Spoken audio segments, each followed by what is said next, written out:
عارف العطر الغالي اللي ممكن يوصل سعره لأكتر من 3000 جنيه؟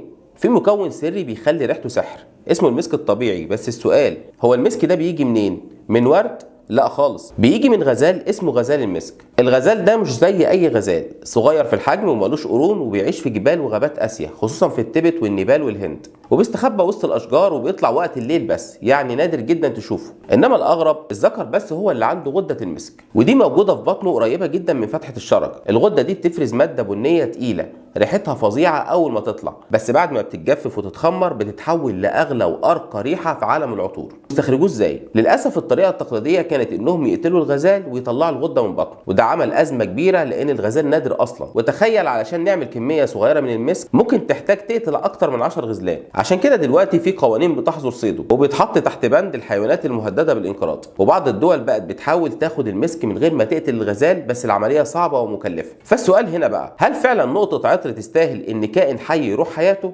ولا المفروض ندور على بديل؟ خصوصا ان في مسك صناعي شبه الطبيعي جدا وريحته حلوه وما فيهوش معاناه لاي كائن حي.